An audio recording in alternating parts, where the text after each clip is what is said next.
नमस्कार। आप देख रहे हैं पब्लिक व्यूज़। आज हम सुप्रीम कोर्ट ने जो फार्मर प्रोटेस्ट को लेकर जो टिप्पणी करने हैं, इस पे आज हमारे साथ जुड़े हुए हैं सुप्रीम कोर्ट के बहुत बड़े लॉयर हैं अश्विनी दुबे जी। उनसे बात करते हैं इस कानून के लीगलिटी के बारे में और सुप्रीम कोर्ट ने जो ऑब्जर्वेशन दिया है उसके बारे में। नमस्कार सर। Thank you Shivam. देखिए, मैं सबसे पहले तो पब्लिक व्यू को और शिवम को और पूरी टीम को बधाई देता हूं कि एक बड़ा महत्वपूर्ण मुद्दा आप कवर कर रहे हैं। एक ऐसा मुद्दा जो जनहित से जुड़ा हुआ है, एक ऐसा मुद्दा जो हज़ारों लोग, ऑफिस जाने आने वाले लोग हैं, उनके फंडामेंटल राइट्स से जुड़ा हुआ है। एक ऐसा मुद्दा जिसमें जैसे समय पर जब एपिडेमिक डिजीज़ एक्ट देश में इन्वोक हुआ हो और डिजास्टर जैसी स्थिति हो, और ऐसे समय पर जब कोविड जो है कोविड जैसी महामारी हो, ऐसे समय पर सड़कों को जाम किया। और सुप्रीम कोर्ट की टिप्पणी निश्चित तौर पर शिवम बड़ी ही तल्ख टिप्पणी है, और मैं समझता हूं कि प्रशासन को इस पर त्वरित एक्शन लेते हुए ये जो एनकरोचर्स हैं, जो हमारी सड़कों को जाम करके जिन लोगों ने रखा है, उनको वहां से हटाएं और उन्हें जगह एलोकेट करें जिस जगह पर वो प्रोटेस्ट कर सकें। क्योंकि देश के संविधान में जो हमारे फंडामेंटल राइट्स हैं, वो फंडामेंटल राइट्स का मतलब आप अपने फंडामेंटल राइट का प्रयोग हमारे फंडामेंटल राइट का दुरुपयोग करके नहीं करेंगे।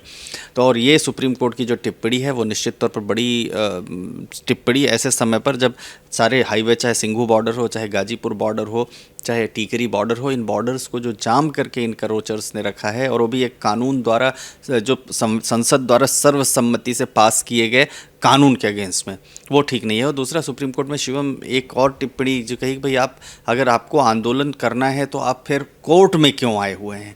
कोर्ट में भी तो आपने लॉ को चैलेंज किया हो। तो दोनों परिस्थितियों में अपने हर हाथ में लड्डू रखना चाहते हैं। तो ये मैं समझता हूँ कि जनहित से जुड़ी हुई टिप्पणी है, और इस पर जो आंदोलनकारी हैं, उन आंदोलनकारियों को कुछ सबक लेने की ज़रूरत है। सर, अभी आपने बताया कि ये संसद से पारित कानून है, लेकिन केरल सरकार, पंजाब सरकार वो बोल रही है कि इसे मैं राज्य में नहीं लागू होने दूंगा, ये कानून राज्य में नहीं लागू होगी केंद्र सरकार। तो इसको आप किस तरह से एक्सप्लेन कीजिएगा? शिवम, जब केंद्र सरकार कोई ऐसा कानून जो देशव्यापी हो, देश में लागू करती, तो राज्यों की शक्ति जो है उसमें नहीं होती। और इस संघ द्वारा जो पारित कानून है, केंद्रीय सरकार द्वारा पारित कानून को राज्यों को लागू करना पड़ा। राज्यों को इस कानून को ना लागू करने का अधिकार नहीं है। ये तो वही है कि कॉन्स्टिट्यूशनल ब्रेकडाउन इसको कहा जाएगा, कि संविधान में अगर जो प्रदत्त शक्तियाँ, उन शक्तियों के अनुसार केंद्र सरकार एक ऐसा कानून लेकर आए जिस कानून की एप्लीकेबिलिटी कश्मीर से कन्याकुमारी तक, ईस्ट, वेस्ट, नॉर्थ और साउथ चारों तरफ, और अगर संसद ऐसा कानून पारित करती तो राज्य सरकारों को उसमें ये अधिकार नहीं है कि वो आए। और आपको याद हो तो आप देखिए कि सीएए के केस में 5 राज्य सरकारों ने सुप्रीम कोर्ट में सीएए को चुनौती, जिसमें केरल की सरकार थी, वेस्ट बंगाल की सरकार थी, छत्तीसगढ़ की सरकार थी, राजस्थान की सरकार थी, पंजाब की सरकार थी। तो उन पर भी सुप्रीम कोर्ट ने, भाई आप हमें वह संविधान का कौन सा अनुच्छेद प्रयोग कर रहे हैं, कौन से तर्क उसके तहत आए हैं कि केंद्र सरकार ने एक सिटीजनशिप जो केंद्र का मुद्दा है, वो उस मुद्दे पर कानून पारित किया, और राज्यों को कहाँ से पावर देगी कि आप उसको अपने राज्य में इम्प्लीमेंट नहीं करेंगे। तो मैं समझता हूँ कि ये उसी तरह से जब सेंट्रल लेजिस्लेशन कुछ बना है तो उसका पालन वो होगा। वो बात अलग है कभी वो पालन नहीं कर रहे, और केंद्र सरकार और सुप्रीम कोर्ट वगैरह भी इस पर सुप्रीम कोर्ट ने तो कोई टिप्पणी दिया नहीं। सुप्रीम कोर्ट ने तो कहा नहीं कि आप लागू ठीक है मत करिए, और वो अंडर चैलेंज है। वो डिसीजन आएगा, देश की सबसे बड़ी अदालत के पास में पेंडिंग है, पर मैं समझता हूँ कि वो लागू होगा ही होगा।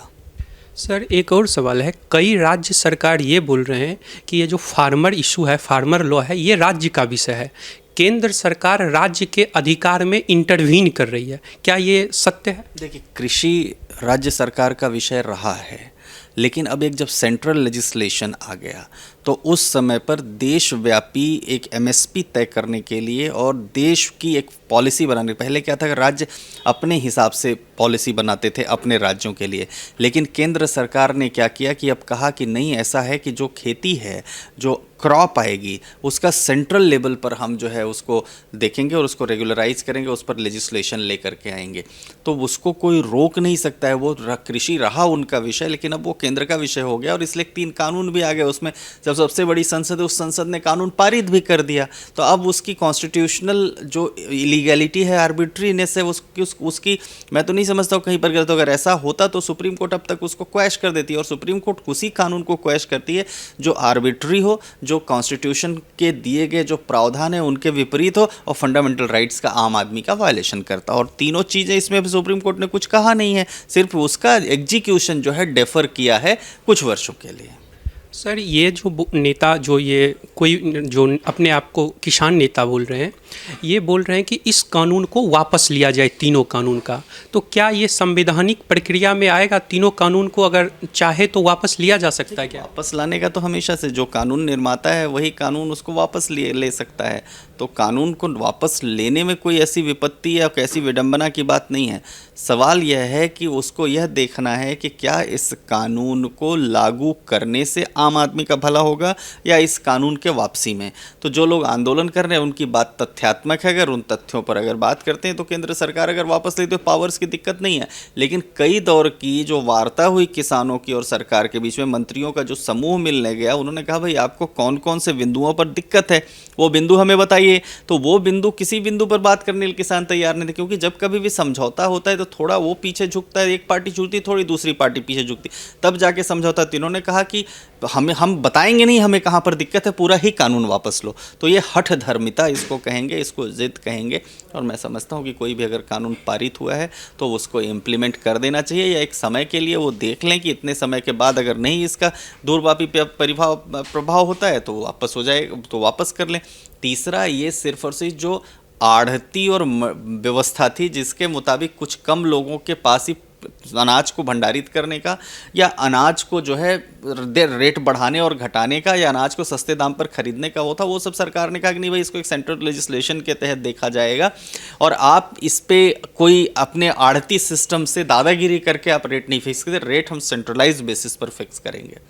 तो और किसान को जो है, किसान को उसका जो मनमांगा मुँहमांगा दाम है वो मिलेगा। और आप ये देखिए कि विदर्भ में कितने किसानों ने आत्महत्या की। तो विदर्भ की स्थिति को देखिए, किसानों की दुर्दशा देखिए। तो उसको सुधारने के लिए अगर कोई कानून आता है तो मैं समझता हूँ इसका स्वागत होना चाहिए। सर, एक और क्वेश्चन, मतलब कुछ लोग तो कानून वापसी की मांग कर रहे हैं, बट कुछ लोग ये बोल रहे हैं कि सरकार ने जो एसडीएम को पावर दिया है, जब व्यापारी और किसान के बीच में अगर कॉन्ट्रैक्ट को लेके कुछ हो तो किसान को कोर्ट जाने का रास्ता बंद कर दिया है। तो एसडीएम को तो व्यापारी ज़्यादा प्रेशर दे सकता है। तो इस विषय को आप थोड़ा देखिए, ये हमेशा से रहा है कि जो सब स्टेट गवर्नमेंट के ऑफिसर्स हैं, स्टेट गवर्नमेंट के ऑफिसर्स स्टेट के कहने पर, स्टेट की मंशा के अनुरूप कार्य करते थे। लेकिन इसमें कोई दिक्कत भी नहीं है। अगर कोर्ट जाने का भी रास्ता खोलने की बात होती है तो इसको सरकार को मान लेना चाहिए। कोर्ट जाने से अगर उनको मिलता है, अगर लोगों को लाभ मिलता है तो जाना चाहिए। और कोर्ट जाना तो हर किसी का संवैधानिक अधिकार है। कोई भी जो इस देश का नागरिक है उसका जुडिशियल सिस्टम को अप्रोच करना संवैधानिक अधिकार है। आप याद करिए कि रिपब्लिक टीवी के केस में जब अर्णव गोस्वामी अंदर थे तो वहाँ के सेक्रेटरी जनरल ने विधानसभा में जो प्रस्ताव पारित हुआ था जो महाराष्ट्र के, कि आप जो है कोर्ट नहीं जा सकते, तो सुप्रीम कोर्ट ने तल्ख टिप्पणी की थी, आप किसी व्यक्ति के इंडिविजुअल राइट का, फंडामेंटल राइट का आप वायलेशन कर रहे हैं।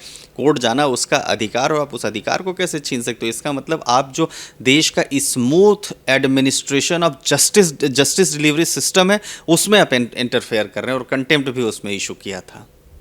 हाँ सर, ये जो सरकार जो है, ये जो बोली थी कि एसडीएम के पास ही आपका अंतिम अधिकार है, आप ये कोर्ट नहीं जा, सरकार ने बोली मैं इसे चेंज कर दूंगा अगर किसान चाहे तो। लेकिन क्या ये सच में ऐसा कानून में था कि एसडीएम तक ही जा सकता है, किसान को कोर्ट जाने का अधिकार नहीं था? नहीं, ऐसा नहीं है। देखिए, एसडीएम तक जाने के बाद उसके बाद रिट की पावर्स को, कॉन्स्टिट्यूशन की पावर्स को, हाई कोर्ट की पावर्स को सरकार भी वापस नहीं ले सकती है। तो ऐसा कह देना कि उसकी अपील नहीं होगी, ये तो बिल्कुल गलत है। लेकिन एक ये है कि एसडीएम को पावर देके समय सीमा में निर्धारित करने का, क्योंकि होता क्या है कि कॉन्ट्रैक्ट होगा किसान के बीच में, व्यापारी के बीच में, तो उसका कुछ विवाद होगा तो एसडीएम त्वरित तरीके से, समयबद्ध तरीके से, क्योंकि वो मैटर किसान का ज़्यादा चलने वाला नहीं, उसको तुरंत पैसा चाहिए होगा, तुरंत दूसरे सीजन की फसल उसको उगानी है, दूसरे सीजन की खेती करनी है, सब्जी उगानी है। तो इसलिए एसडीएम को वहाँ पर रखा कि एसडीएम को समय सीमा के अंदर कितने दिनों के अंदर आप इसका निर्धारण करेंगे। तो मैं नहीं समझता हूँ कि इसमें कोई दिक्कत है। और हाईकोर्ट और सुप्रीम कोर्ट तो अल्टीमेट है, उनको तो सारे संवैधानिक अधिकार प्राप्त हैं। हाँ सर, एक और चीज़, जो एक तीसरा कानून है जिसमें ये कहा गया है कि व्यापारी जितना चाहे उतना स्टोर कर सकते हैं। तो इसको लेके भी काफ़ी विवाद चल रहा है कि जो व्यापारी को जब ये छूट दे दिया जाएगा तो किसानों का क्रॉप जो है वो एक बार इकट्ठा कर लेंगे सारे, अब फिर सस्ते दामों में, अब फिर जब मन होगा उनका तो उसको महंगे दामों पे बेच दिए जाएंगे। इस पे देखिए, ये तो हमेशा डिमांड और सप्लाई एक इशू रहा ही है, लेकिन उस पे भी सरकार को, अगर किसानों को लगता है कि इससे कोई बात हो, सरकार को उस पर वार्ता करनी चाहिए। लेकिन एक एमएसपी जो फिक्स किया उन्होंने, मिनिमम सेल प्राइस जो फिक्स किया, उसके मुताबिक किसान को तो उसका पैसा मिल रहा है। और रही बात अब आगे बेचने की, तो कंज्यूमर को उसको बेचना है, तो सारे लोग, क्योंकि किसी एक व्यक्ति के पास तो पूरे देश का अनाज उत्पादन, पूरे देश की के भंडारण तो जा नहीं रहे हैं, और फिर इसको रेगुलेट करने के लिए भी गवर्नमेंट, और खाद्यान्न का संकट भी नहीं उत्पन्न होना चाहिए। आप याद देखिए कि शरद पवार जी जब कृषि मंत्री थे तो गोडाउन में रख के कैसे अनाज सड़ जाता था, वो सरकारी व्यवस्था थी, और आम आदमी जो है उस समय उसके पास रोजी रोटी की दिक्कत थी। आप कोविड के समय पर देखिए कि इस देश में जिस तरह से मैनेज हुआ, जिस तरह से चीज़ों को बैलेंस किया कि किसी को भी किसान, सरकारें जो है दरवाजे दरवाजे तक अनाज पहुंचाया, खाना पहुंचाया कि कैसा ना हो कि किसी की भूख से मृत्यु हो जाए। तो ये सब काम सराहनीय काम है, और मैं समझता हूँ कि अगर कुछ सरकार ने लिया है ये डिसीजन, तो सरकार की मंशा उसके पीछे तय है, ताकि विपदा के समय उस अनाज को भी दिया जा सके लोगों को, और जो एक्स्ट्रा बचता है लोगों के लेने के बाद, लोगों के इस्तेमाल करने के बाद, तो उसको जो है यहाँ से देश से बाहर एक्सपोर्ट किया जा सके, ताकि रेवेन्यू भी जनरेट किया जा सके। धन्यवाद। सर ने अपने कीमती समय में से हमें टाइम दिया और हमारे व्यूअर्स के लिए ये एक्सप्लेन किया। एक एक लीगल चीज़ सर ने अभी खोल के रख दिया है, इसके लिए सर का धन्यवाद।